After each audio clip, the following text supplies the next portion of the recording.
Nesta situação de falar agora no final, eu tenho duas abordagens, uma abordagem efetiva e uma abordagem racional. Eu tenho um papel escrito, vou depois mandar ao Dr. Renato Epifânio, a quem se deve esta enorme organização, já pela terceira vez, que eu acompanhei sempre os 3 congressos, com grande sucesso e um grande esforço, a necessidade de organizar e estruturar o apoio logístico e a colaboração de muitas entidades, bem como também o apoio da PASC.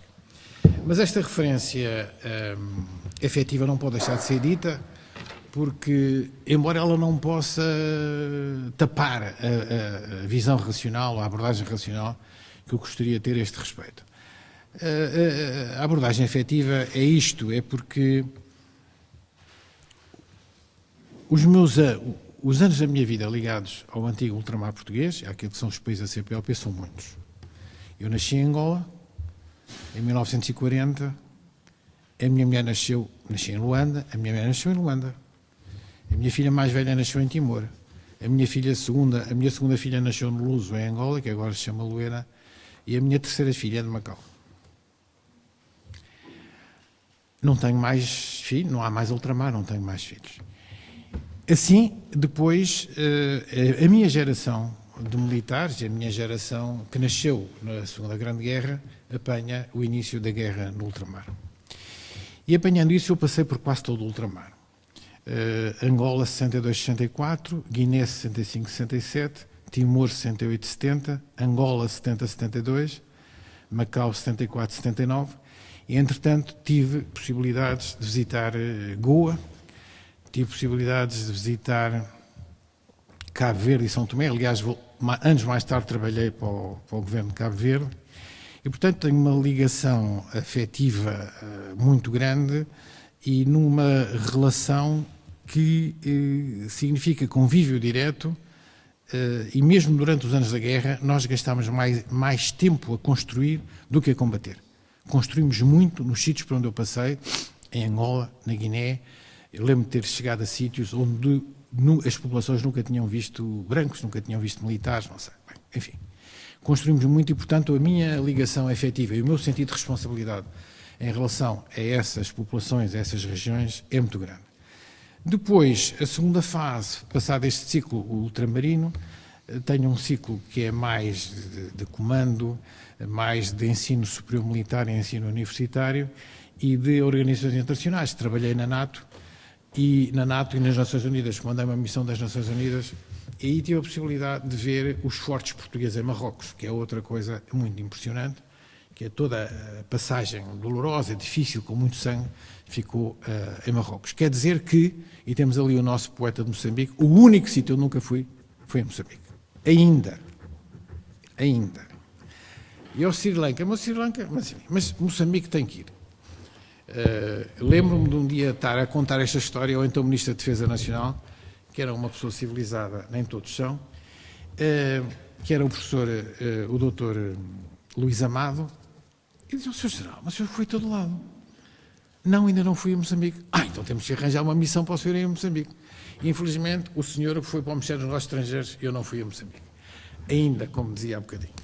A visão racional disto é o seguinte: ouve-se frequentemente, todos os anos, aqui, este ano novamente, é dizer assim: estes congressos valem a pena? Conseguirão atingir as finalidades que se pretendem? Conseguirão agregar as várias componentes dos povos que se expressam oficialmente em português e aqueles que, por razões afetivas, históricas ou económicas, também o querem fazer? Será de continuarmos? Teremos algum sucesso? Teremos força para atingirmos o que pretendemos? Estamos num momento propício? Eu acho que sim, e vou tentar explicar porquê. O mundo está sempre em mudança.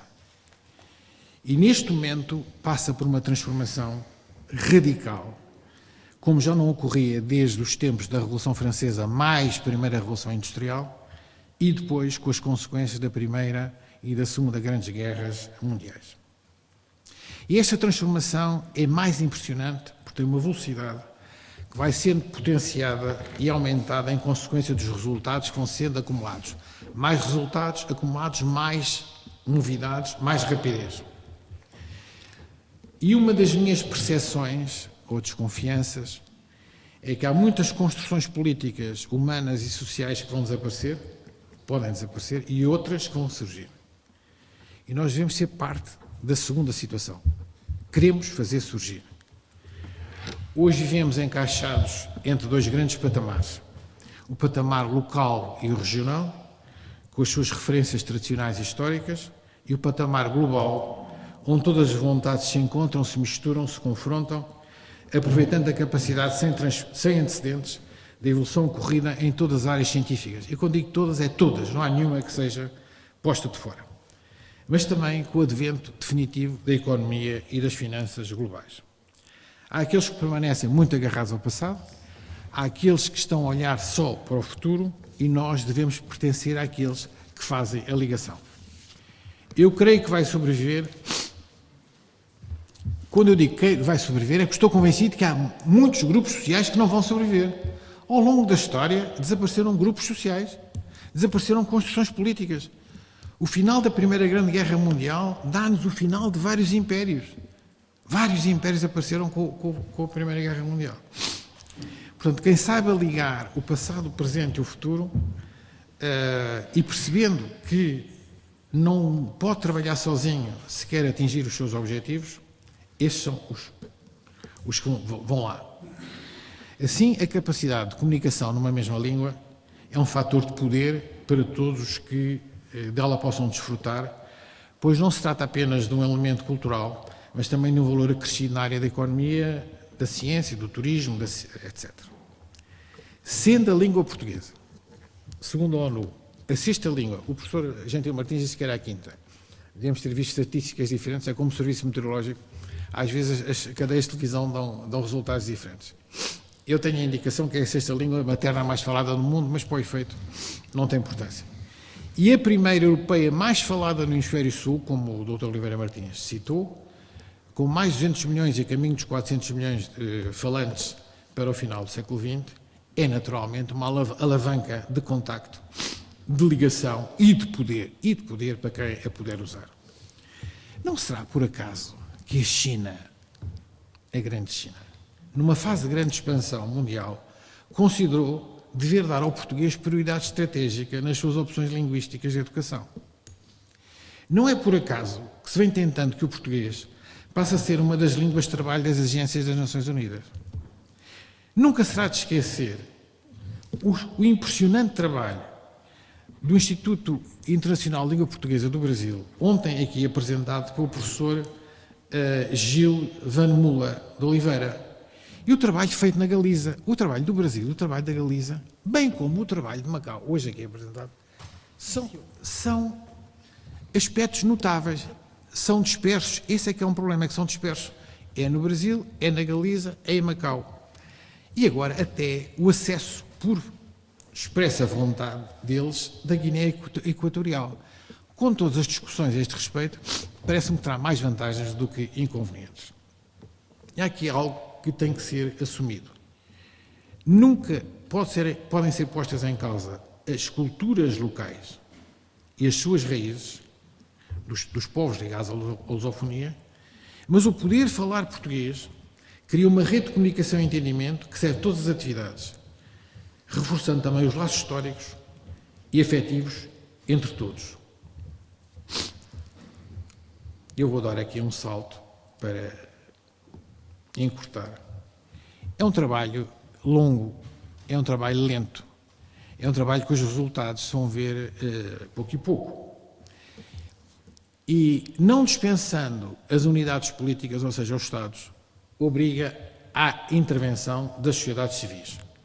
Sociedades civis nossas, falantes de português, dispersas por todo o globo, e sabemos, como em algumas regiões, como aqui hoje foi citado, a sociedade civil é fraca. É fraca em Moçambique, é fraca em São Tomé e por aí adiante. É fraca na Guiné. E por isso significa que nós, dentro dos falantes do português, dentro do mundo da lusofonia, temos que nos apoiar uns aos outros. há sociedades civis que têm que ser muito apoiadas por outras. Trata-se de um rendilhado que nunca estará terminado. O importante será que todos os dias se possa fazer alguma coisa. O Mille e a Pasque, quando se lançaram nesta empreitada, tinham bem noção das dificuldades e da sua longa duração, sem final visível.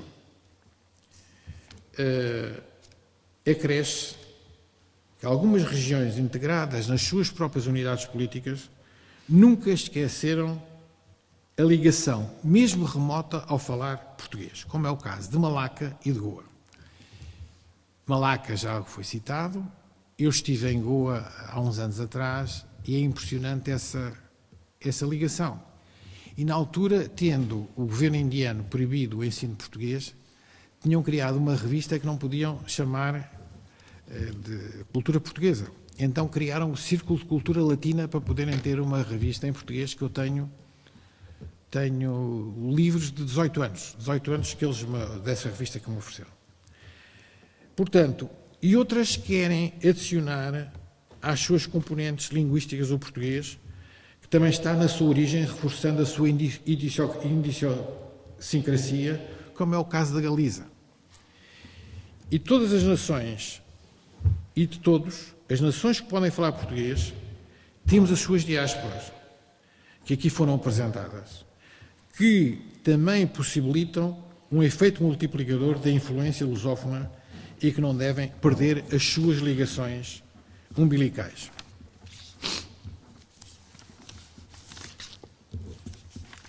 Eu gostaria de dar aqui agora uma abordagem, um bocadinho aquilo que eu dizia, racional. O que é que nós devemos fazer para... Qual será a metodologia para ter resultados concretos a este respeito? Nós sabemos que o mundo da lusofonia, ou dos países da CPLP, não integra as regiões mais desenvolvidas e mais ricas do globo. Tem regiões subdesenvolvidas e outras que só muito recentemente iniciaram um caminho para um desenvolvimento seguro e sustentado. Ora, isto significa que mais esforço nós temos de fazer para que a teia da cidadania lusófona se construa, já que a sua existência real a todos deve fortalecer, como foi aqui bem salientado pelo representante da Guiné-Bissau. Nesta fase da história, com o mundo em grande mutação, quando todo o passado foi já devidamente absorvido e compreendido, quando as dificuldades de muitas situações foram ultrapassadas, percebe-se a vantagem de reforçar as ligações entre todos aqueles que, de qualquer modo, a geografia e a história reuniram, permitindo o uso da mesma língua, neste caso o português, e tendo criado modos de relacionamento e afeto mútuos. Isto é algo que todos os que aqui estiveram, ou têm aqui estado, compreenderam, o que se tem consolidado e reforçado com os mecanismos de colaboração bilateral e multilateral que se têm vindo a construir e cujos resultados começam a ser visíveis. O que é que eu, se tivesse que pôr as botas aos sapatos de quem organiza isto, ou quem teria responsabilidades à escala lusófona, faria? Primeiro, e não fui inventar nada, foi tudo aqui dito, eu só tentei arrumar. Conhecer bem a rede linguística de cada país. Foi aqui apresentado pelo representante brasileiro, conhecer bem, tem 300 e tal línguas locais. Definir a implementação do português em cada região e a sua importância como língua veicular nacional. Fazer investimentos cruzados nos vários territórios, bem como a troca de quadros técnicos também nos vários territórios. Conhecer bem a situação das diferentes diásporas e a sua capacidade de manter e projetar localmente a língua portuguesa. Criar mecanismos de relação entre as diferentes diásporas do português. Quem esteve aqui da Fundação Lusófona, ou Lusíada, esta manhã, que moderou Lusíada, falou numa escola portuguesa, nas escolas portuguesas em Toronto, que tem 23 escolas em Toronto, e tem gente lá de todas as diásporas portuguesas. Portanto, tem cabo-verdianos, tem angolanos, tem portugueses. É realmente um grande objetivo. Tê-los juntos, em vez de cada diáspora tratar de si, estarem a trabalhar em conjunto. E com base neste suporte, tudo fazer para o uso do português nas organizações internacionais. Era isto, só algumas reflexões que vos deixo a vós e ao MIL e a todos aqueles membros da lusofonia. Muito obrigado pela vossa atenção.